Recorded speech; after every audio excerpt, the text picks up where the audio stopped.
Assalamu alaikum. Est-ce que vous savez pourquoi tout ce que vous demandez à Dieu, vous n'obtenez pas?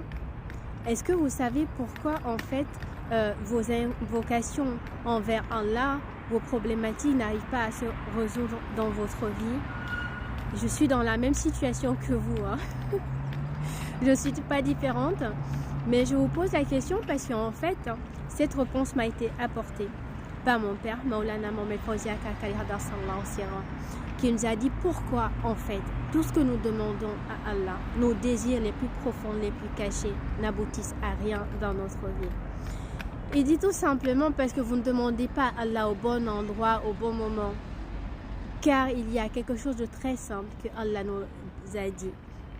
Et c'est Mohammed sallallahu alayhi wa sallam nous l'a rapporté. Il a dit, il y a une heure au milieu de la nuit où Allah, Haja wa Jal, il descend jusqu'au premier ciel. Imaginez, Allah il descend de son trône jusqu'au premier ciel. Pas au septième cas, pas au troisième, au premier. Donc le niveau le plus proche de nous. Et il demande, est-ce qu'il y a un de mes serviteurs qui m'invoque? Est-ce qu'il y a un de mes serviteurs qui demande pardon? Et est-ce qu'il y a un de mes serviteurs qui me demande quelque chose qu'il désire et que je lui accorde? Subhanallah. Mon père dit, voilà l'heure à laquelle il faut demander à Allah. C'est lui qui vous a donné rendez-vous à cette heure-là. C'est lui qui dit que je donnerai à celui qui me demande à cette heure-là. Donc tu viens à 14h, tu viens à 18h, tu viens à 15h, tu viens à 10h du matin. C'est pas l'heure où Allah t'a dit de venir vers lui et il va te donner. Et la parole d'Allah, elle est véridique. Et c'est comme dans une entreprise, une société. Quand tu as un PDG, il a des heures où il peut être disponible. Et dans les autres heures, il est occupé, il a des réunions, il a plein de choses à gérer.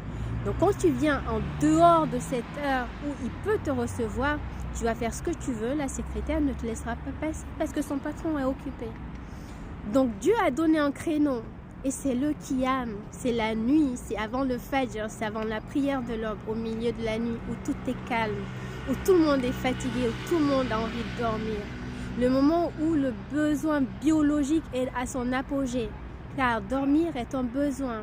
C'est biologique, c'est en nous, c'est créé, c'est Dieu qui l'a mis. Donc Allah a envie que, à ce moment-là, que tu défies tes besoins biologiques et que tu viennes vers lui. Et que tu délaisses ton lit et tu viens vers lui. Et Allah, il nous l'a dit dans le Coran, d'ailleurs, il dit ceux qui s'arrachent de leur lit. Il n'a pas dit de ceux qui se lèvent. Non, de ceux qui sortent de leur lit, non. Ceux qui s'arrachent du lit, car c'est doux.